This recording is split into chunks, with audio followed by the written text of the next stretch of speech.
Et salut à tous, on se retrouve pour le deuxième match de la dernière semaine de GA. Et du coup, je suis passé Kyber avec la victoire précédente. Donc lui, il est plutôt pas mal, il a 2 GL, donc SE et SLKR. Donc il y a SLKR au sud, avec des tout petits BH et une team site. Donc on va aller direct sur le SLKR, on va le miroir, sauf qu'on va mettre l'armurière. Pour l'instant, en 3v3 avec cette team, j'ai jamais perdu. Et j'avais fait des tests même en 5v5 en arène, et à chaque fois l'armurière, en fait, elle fait vraiment trop la différence pour SLKR, c'est un truc de ouf. Donc le début c'est normal, hein, au final ça va se terminer en 1 contre 1 avec des stacks d'armure de Beskar pour mon SLKR, ce qui fait que il va gagner, spoiler alerte, même s'il est lent et que y en a beaucoup qui le mode beaucoup plus rapide que le mien. Et ça pique quand même. Parce qu'au bout d'un moment, déjà les contres, ça fait mal. Et puis taper 2 fois plus, ça va 2 fois plus vite pour tuer les ennemis. Et le deuxième GL, tada, il est en haut. CSE, comme le mien. Donc je regardais vite fait, mais en fait SE, ce qui est un peu, ce qui est un peu con, c'est que s'il peut pas Link, son ulti, ça va être long. Du coup, il y a juste à solo en miroir. C'est un peu ridicule comme stratégie, mais c'est trop fun. En fait, SE, il peut être chiant en def pour des rosters très tournés light side, on va dire. Parce qu'il peut, il peut quand même faire le taf. Mais sinon, mettre SE en def alors que l'autre personne a SE, c'est pas vraiment très malin. Bon, après, c'est un choix, hein, il y en a qui jouent la défense, tout ça, mais c'est pas très. C'est pas très très utile. Généralement, voilà, ça se finit comme ça. Une fois qu'il a ult, là, il n'y a plus de Malak et plus de Dark Sidious. Puis après, il n'y a plus qu'à mettre en auto. Alors au début, il a de l'avance sur moi, forcément. Étant donné que j'étais tout seul, il a quand même eu le temps de me mettre quelques baffes. En plus, Sidious met l'immunité aux soins, donc ça vous fait descendre quand même petit à petit. Sauf que là, il aura jamais assez de, comment dire, de DPS pour vous faire tomber avant que vous le fassiez tomber, quoi. Et vous êtes déjà en ulti, donc ça fait mal, ça pique. Et au final, voilà, pour finir en auto, une fois que vous êtes tout seul, bzzzt, hop là. Bon alors, c'est pas propre, hein, mais ça fait 54 bannières, c'est comme si j'avais utilisé 3 persos et que j'étais full vie, full protec. Donc c'est plutôt cool. Ensuite, on a la petite team GG, donc comme d'habitude, on va utiliser les sorts de la nuit. Et puis, ouais, le GG était plutôt costaud. Donc, on essaye de stun le B2, c'est GG qui est stun. Bon, c'est pas plus mal non plus. Là, je mets un peu vite la plague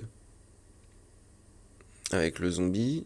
Et un peu vite avec Talzin aussi. Bon, elle meurt quand même une fois, ça c'est pas trop mal.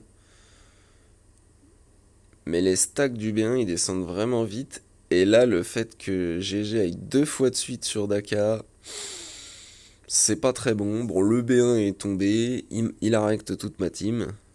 Daka m'a trahi. C'est triste. Je me suis fait trahir par les NS. Voilà, donc après, c'est pas très grave, étant donné qu'il n'y a plus le B1, on va y aller en Jedi. Avec Revan et les 2 Yoda. Comme ça se termine tranquillement. En plus, le B2 et que j'ai 12, donc il n'y a même pas forcément besoin de le focus. Autant aller focus GG direct, comme il n'y a plus le B1, il n'y a plus de problème. Là, ça se passe quand même relativement bien. Il n'y a plus qu'à le faire tomber, il est dans le rouge, donc ça c'est pas mal. Voilà, fin pour lui. On n'a plus qu'à essayer d'être bien, point de vue des bannières, et c'est réglé. On a le focus de Revan qui est revenu en plus. Hop, assist. Bon Il y a quand même 20 bannières qui y sont passées dans l'histoire, mais au moins c'est dégagé.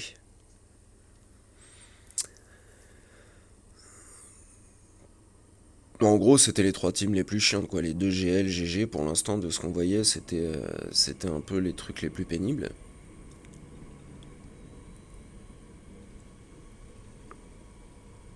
Donc là, on va aller sur... comment s'appelle-t-il? Les chasseurs de primes, avec les troopers. Quelle surprise. Ouhouhou. Sauf que là, j'ai changé, j'ai décidé de garder Piet au cas où j'ai besoin de Piet pour que Vador tabasse un peu plus que mon arrière-grande-tante, quoi. Étant donné que maintenant il tape comme une chip, ça part sur sa basique. Un peu d'aide de Piet lui sera peut-être utile à un moment ou à un autre. Je ne sais pas, donc je préfère mettre Gideon. En plus, il met le démoralisé, ce qui fait qu'en face, ça tape rien du tout. Ce qui est plutôt pas mal. Et qui n'est pas applicable au GL, du coup, depuis la mise à jour. Hahaha. Gideon, dans ton bip. Voilà. Il reste la team Maul avec le maraudeur. Et le troisième, je sais plus qui c'est. Le suspense est à son comble.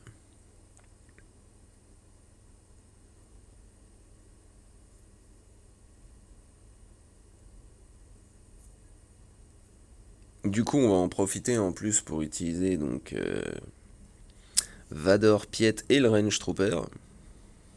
Et si c'est pas classe. Ah oui, c'était Doku le dernier. Donc ça va encore. Après, Sumo, ils peuvent être chiants hein, quand même. C'est qui tout double.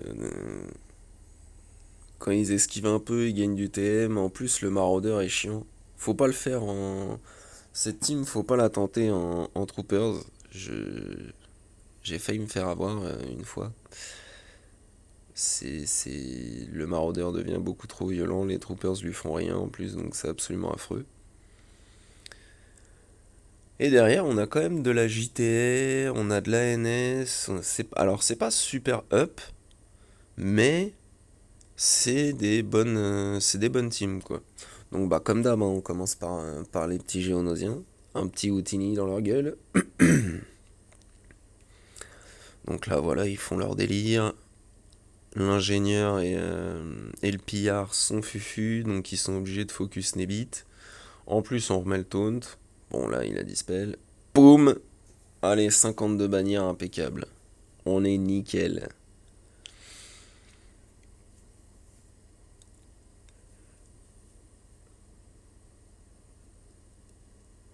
Ensuite, on va s'utiliser le Trium sur Padmé. Étant donné que j'ai dû utiliser mes GL pour clean le GG, le Trium sur Padmé, c'est parfait, quoi. C'est l'avantage d'avoir une tryhard rapide. Alors avant, l'autre très gros avantage, c'était pour counter JML. Mais étant donné que ce n'est plus possible, l'avantage d'avoir tryhard rapide, c'est que vous n'avez pas besoin d'avoir Throne en plus pour outspeed les Padmé.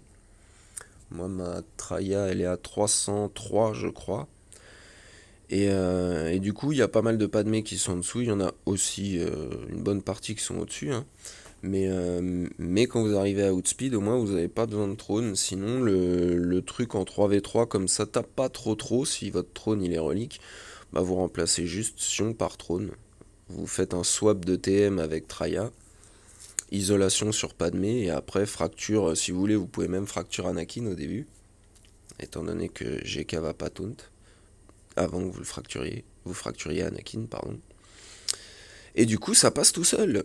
Le Trium, c'est la vie. Et oui, et oui. Du coup, il nous reste de la JTR, de la NS, du séparatiste avec des droïdes.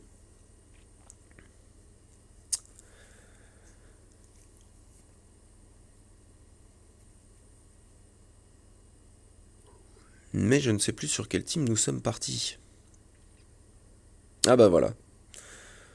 La, la team séparatiste droïde avec Poggle lead, le DDK G13, Donc bon, en face des DKG13, on sait très bien que Kira ne va pas vivre très longtemps.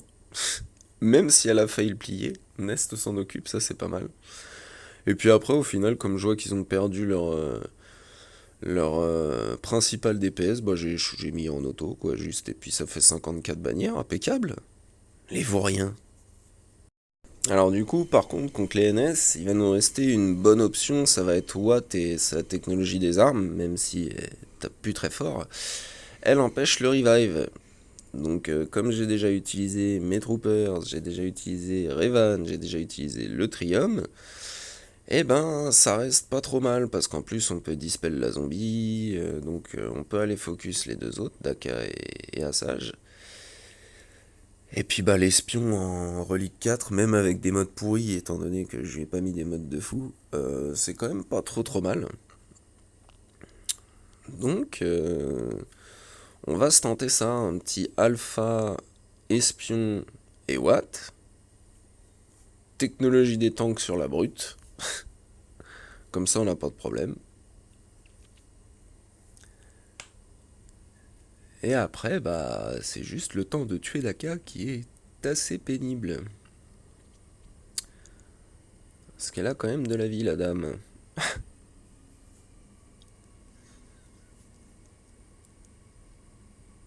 Bon, après, ça va, c'est pas non plus très dur. Après, ce qui est chiant, c'est que comme ils s'assistent tous, il y a des fois où c'est pas l'espion qui va tuer. Donc ça, c'est un peu relou, j'en conviens. Mais bon, même si ça foire, il suffit de tuer une fois, deux fois les deux restes du zombie, et puis après c'est bon. Mais c'est quand même un peu long comme combat. Voilà, Daka qui meurt des dots, on met en auto, 54 bannières, impeccable. Le contrat est rempli. Ensuite, on a de la petite JTR avec BB8, donc faut toujours se méfier. Mais comme il nous reste Hux, le kilo, il n'y a pas d'Old Republic, donc il n'y a pas de solo. Et puis un petit tank, le Storm, donc nickel. Voilà, pan pan, contre-attaque, salut, à la prochaine.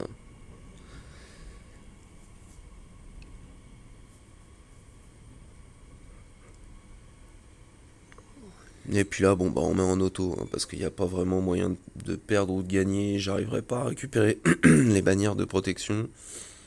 Donc autant archiver ça vite fait. Il nous reste Rollo et Phasma, du coup. Et je commence à plus avoir non plus 50 000 cordes à mon arc. Du coup, au final, on va y aller en bad batch. Étant donné que, bon, on a déjà fait un fail, donc bon, un deuxième, c'est pas très grave. Et puis on est déjà Kyber, donc on peut se permettre de faire des tests. Là, c'est quand même. Les pilotes, ils tapent quand même relativement fort. Donc je trouve que c'est un bon test pour voir la survivabilité des bad batch. Et ils sont vraiment incroyables en fait. Quand on voit ce que Raker il prend en 6 étoiles G11 par du G13, ouh, c'est. C'est vraiment costaud. Il est pas là pour rigoler quoi.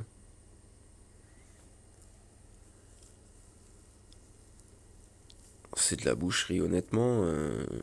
Faire ça du G13, c'est dégueulasse. 54 bannières, peinard. Donc pour l'instant, les deux derniers matchs, petite utilisation de la bad batch, c'est plutôt très cool. C'est très cool.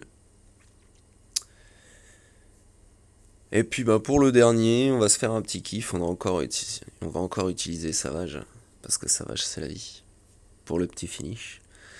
Petite team Rollo, donc on va mettre Anne et Chui avec Savage, ce qui est vraiment pas mal, parce que Anne et Chui tape même en G12, j'aimerais bien les G13, mais bon, il y a tellement de trucs à faire que au final c'est toujours un peu repoussé. Mais ce qui est très cool, c'est que même en G12, Chui et Anne, ils tabassent quand même pas mal, et du coup, pan, Savage peut prendre ses tours et rectifier les ennemis les uns après les autres. Bon là en plus, finish des deux autres vite fait. Donc plutôt pas mal. Il a finaliseur et executrix en défense. Donc 63 pour le premier. Enfin 63 pour l'executrix et 63 pour le finaliseur. Et du coup, ça m'était pas arrivé depuis longtemps, mais le mec n'a pas attaqué. Donc, bah, victoire, hein, j'ai envie de dire. Et ça va être très cool parce que la finale, c'est contre un mec qui a Ray et JML. Donc ça, c'est peinard. En plus, on est déjà Kyber, comme je disais. On va pouvoir faire plein de trucs sympas. En espérant le full clear, même si on perd, c'est pas très grave. Juste le full clear, ça peut être cool. Utiliser Savage comme d'habitude, les Jawa, les NS, Daka m'a quand même sacrément trahi cette fois-ci, donc je sais pas si on va continuer de s'entendre comme ça. Allez, j'espère que vos GA se passent bien. Salut à tous.